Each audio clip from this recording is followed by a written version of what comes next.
नमस्कार बच्चों, ये गणित विषय की आपकी वर्कशीट नंबर 12 है 2 अगस्त की। इसको आपको करके साफ़ सुथरी राइटिंग में अपने अलग कॉपी में करके भेजना है आज ही की डेट में 2 तारीख को। इसमें हम पढ़ेंगे। हेलो बच्चों, आज हम संख्या रेखा पर संख्याओं को निरूपित करना सीखेंगे। आज हम क्या करेंगे, नंबर लाइन पर कैसे संख्याओं को दर्शाया जाता है, कैसे निरूपित किया जाता है, वो सीखेंगे इस वर्कशीट में। संख्या रेखा क्या होती है? अब क्या होता है, एक ऐसी रेखा जिस पर संख्याओं को एक अंतराल पर अंकित किया जाता है तथा कुछ साधारण संक्रियाओं को दर्शाया जाता है, उसे बोलते हैं संख्या। जिससे क्या होता है, एक निश्चित अंतराल पर संख्याओं को हम दर्शाते हैं और उसमें एक संक्रिया, साधारण संक्रिया अपनाई जाती है। संक्रिया से को दर्शाते हैं तो संक्रिया को उसे हम क्या बोलते हैं, नंबर लाइन या संख्या रेखा।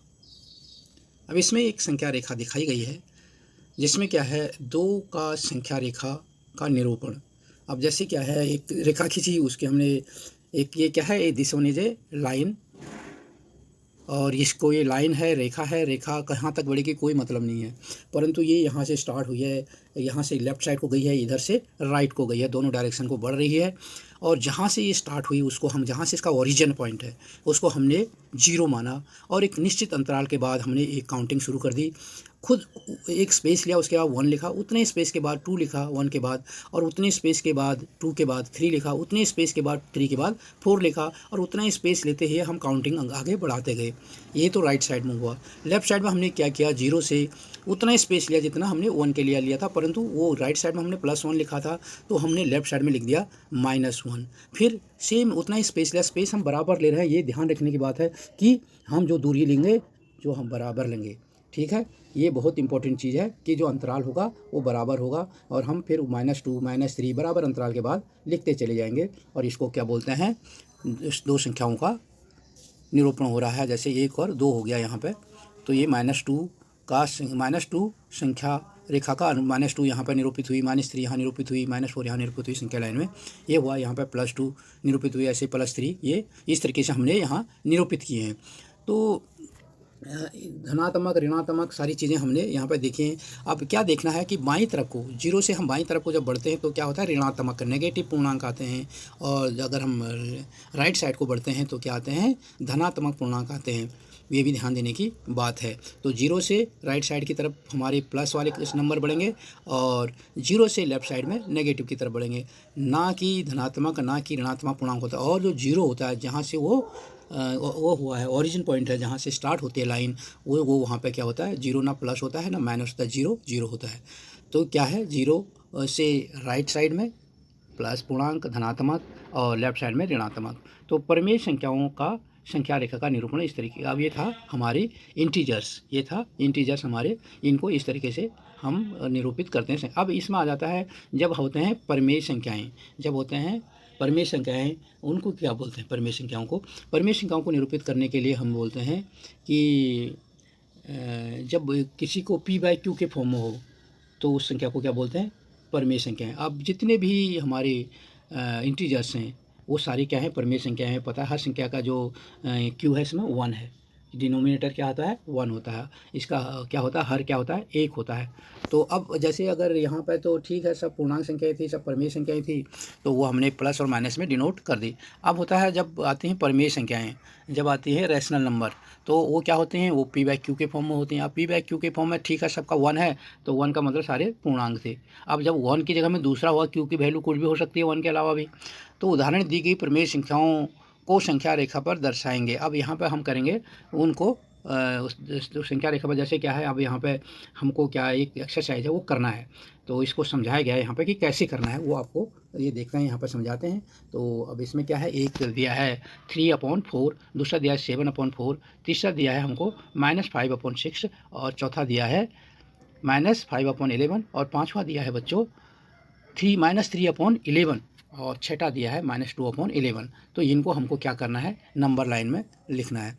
तो अगर जब हम इसको करेंगे, डेसिमल में कन्वर्ट करेंगे, तो 3/4 का क्या होगा, 0.75। अब ये 0.75 क्या है कि माइनस ना 0 से क्या है, 0 से अगर हम इसको देखेंगे तो ये 0 से बड़ा है, ठीक है, 0 के साथ कंपेयर करेंगे, तो this one is greater than 0 और लेस देन 1, ठीक है। ये समझने की बात है। अगर हम इसको 0 के साथ कंपेयर करेंगे तो 0.75 क्या है, 0 से बड़ा है परंतु 1 से छोटा है, तो ये कहाँ आएगा? ये हमें नंबर लाइन में देखना है। अभी हमने देखा था नंबर लाइन में कि एक अंतराल है, हमने 0 से 1 तक एक अंतराल माना। अब उस अंतराल को हमको डिवाइड करना पड़ेगा ताकि हम 0.75 यानी 3/4 को जब हम कन्वर्ट करते हैं तो 0.75 आता है, और 0.75 क्या है? 1 से छोटा है। तो कहीं ना कहीं ये 0 और 1 के बीच में है, ये हमें यहाँ से पता चलता है। और वैसे ही 7/4 अगर हमने देखा तो 7 में क्या है? 1 तो कंप्लीट है एंड 3/4। अब यहाँ पर देखने की बात है कि हमने 3/4 यहाँ देखा, और यहाँ पर 1 एंड 3/4 का माना ये मिक्स था, ये सिंपल था, इसमें को यहाँ पर मिक्स में कन्वर्ट कर दिया। तो मिक्स में कन्वर्ट करते ही वो 1 एंड 3/4 1 एंड 7.75 हो गया, यानी वो एक तो उसमें पूरी है। अगर नंबर लाइन में हम उसको दर्शाते हैं तो 1 जो है वहाँ तक तो पूरी है, उसके बाद 0.75 है। तो दिस वन इज क्या है? ये क्या है? 1 क्या है? 1 से बड़ा है 1.75, परंतु क्या है? 2 से छोटा है, तो इसका क्या होगा? 1 और 2 के बीच में आएगा। वैसे ही 3 का अगर हम देखते हैं, जो 3 नंबर क्वेश्चन है, अब इसमें क्या है? एक तो माइनस में दिया है, -5/6। अगर इसको हम पॉइंट में कन्वर्ट करेंगे तो 0.83 होगा, और ये क्या है? -83 है। तो यहाँ पर देखने की बात है, तो -83 इज क्या है? माइनस में अगर हम इसको देखेंगे तो ये माइनस में अगर हम जाएंगे तो ये 1 से क्या है? 1 से बड़ा है, -1 से बड़ा है, -1 से क्या है? -83 बड़ा है 0 की तरफ, जो 0 की तरफ है, तो ये 0 की तरफ बड़ा है, प्लस में है ना, जो इसलिए 0 की तरफ को है, परंतु ये क्या है? 0 से छोटा है। तो ये कहाँ आएगा? -1 और 0 के बीच में आएगा। वैसे ही बच्चों -5/11 को अगर हम पॉइंट में कन्वर्ट करते हैं तो ये आता है -0.43। तो इसकी कंडीशन भी वैसी होगी, ये बड़ा है 1 से। बड़ा इसलिए है, यहाँ पर आपको छोटा लग रहा होगा, वैसे अगर पॉइंट में देखो बड़ा इसलिए है क्योंकि माइनस है। -0.545 क्या होता है? -1 माने और नीचे, तो उससे बड़ा है, परंतु 0 से छोटा है, तो ये भी क्या आएगा? -1 और 0 के बीच में आएगा। तो अगला क्वेश्चन है बच्चों, क्वेश्चन नंबर जो 5 हमको एक्सरसाइज दिखाना है, इसमें ये रेशनल नंबर है, परिमेय संख्याएँ हैं। तो -3/11 और -2/11 के लिए भी इसी तरीके से हम डिनोट करके चेक कर सकते हैं। अब इनको हमने यहाँ पे दर्शाया, तो इनको दर्शाने के लिए हमने वही पहली चीज़ तो वही आएगी कि हम क्या करेंगे कि एक लाइन खींचेंगे। तो हमने 0 ले लिया, और अब 0 के बाद क्या लिखा हमने? 1 2 3 4 5 लिख दिया। अब हमने क्या किया? उनको सबको हम क्या निकालना था? पहले दिखाना था। हमें पता है कि हमें डिनोमिनेटर क्या लेना है? 4 लेना है। तो पहले जो हम इंटीजर नंबर कर रहे थे, जो पहले हमने नंबर लाइन लिखी थी, उनके नीचे हम ये मान के चले थे कि उनका डिनोमिनेटर क्या है? 1 है। तो सबके नीचे हमने 1 लिख दिया। अब हमको यही डिनोमिनेटर मिल गया कितना? 4। अब यहाँ पे डिनोमिनेटर कितना है? 3/4। तो हम इनके नीचे क्या लिख देंगे? सबके नीचे 0 के नीचे भी हमने 0/4 लिखा, और 1 के नीचे भी 1/4 लिखा, 2 के नीचे भी 2/4 लिखा, 3 के नीचे 3/4 लिखा। तो क्या हो गया? अब जैसे हम इसको हल करेंगे तो एक जगह हमें 3/4 निकलेगा, आगे जाके 4/4 आएगा।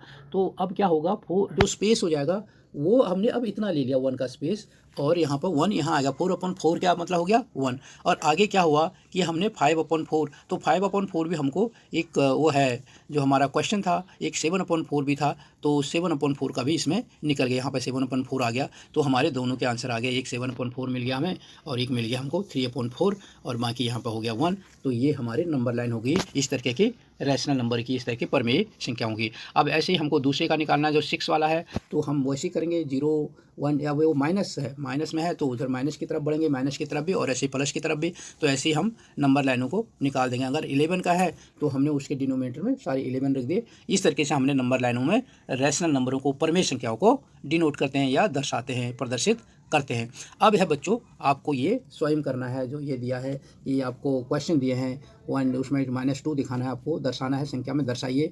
एक नंबर लाइन बनानी है, उसमें -2 को दर्शाना है, 7 को दर्शाना है, 7/4 को दर्शाना। अब यहाँ पर दिया है 7/4 -7/4 दिखाना है। तो दोनों को आप इन दोनों को 3 को और 4 को एक ही नंबर लाइन में दिखा सकते हैं, 5 और 6 को एक ही नंबर लाइन में दिखा सकते हैं, और 1 और 2 के लिए एक ही नंबर लाइन आप कर सकते हैं।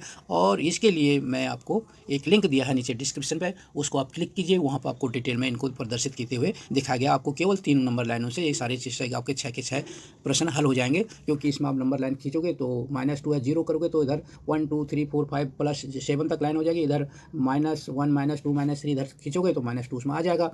दूसरे में क्या करना है आपको? ये तो 2 हो जाएगा 7 और 2 का। अगली लाइन में आपको क्या करना है कि लाइन खींचनी है, तो 0 डिनोट करना है, और 1 2 3 4 5 6 और 7 तक उसको भी लिख देना है। और दूसरी तरफ भी 1 2 3 4 5 6 7 -7 तक लिख देना है और उसको फिर उनका डिनोमिनेटर क्या लिख देना है सबका upon bye 4 0 upon bye 4 0 1 upon bye 4 ऐसे ही -1 अपॉन बाय 4 दोनों तरफ -1/4 करोगे तो आपको एक तरफ 7 अपॉन बाय 4 मिल जाएगा और दूसरी तरफ -7 अपॉन बाय 4 मिल जाएगा। और पाँचवें और छठे में भी आपको लाइन नंबर लाइन खींचनी है और उसमें सेंटर में जहाँ से आप स्टार्ट करते हो जो आपका ओरिजिन पॉइंट है वहाँ पर 0 लिख के और राइट साइड में 1 2 3 4 5 6 9 तक लिखना है और वही लेफ्ट साइड में 1 2 3 4 5 और 6 -9 तक लिखना है। फिर उनको डिनोमिनेटर में सबको 11 से डिवाइड कर देना है तो आपको नंबर लाइन में 8/11 भी मिल जाएगा और -9/11 भी मिल जाएगा। तो बच्चों अगर आपने ये चैनल सब्सक्राइब नहीं किया है तो इसको सब्सक्राइब कीजिए और बेल का बटन भी दबाइए ताकि मैं जो वीडियो डालूँ उसका आपको इन्फॉर्मेशन मिल सके। तथा अगर ये वीडियो आपको अच्छी लगे तो लाइक कीजिए, अपने दोस्तों के साथ शेयर कीजिए। इस वीडियो में किसी तरीके का आप इंप्रूवमेंट चाहते हैं, कुछ चीज़ अपने जोड़ना चाहते हैं तो आप कमेंट्स बॉक्स में लिख के दे सकते हैं ताकि मैं उसको ऐड कर सकूं। और इसको डिटेल से अगर आपको देखना है तो नीचे जो डिस्क्रिप्शन है उसमें एक लिंक दे रखा है, वहाँ पर सब कुछ आपको इसको सॉल्यूशन आपको मिल जाएगा। और सारी वीडियोज़ का जितने भी आपके वर्कशीट आते हैं उसकी सारी वीडियोज़ आपको चाहिए तो नीचे जहाँ पर ये अभ्यास कार्य दिया गया उसका लिंक के नीचे दूसरा एक प्ले लिस्ट दी गई है, उस लिंक को दबाओगे आपको सारी वर्कशीटों की एक वीडियोज़ मिल जाएंगी, सारी वीडियोज़ मिल जाएंगी। उससे भी आपका जितने भी क्लास 9 का जो पाठ्यक्रम हमारा जो वर्कशीट आ रहे हैं सब उसमें अवेलेबल है।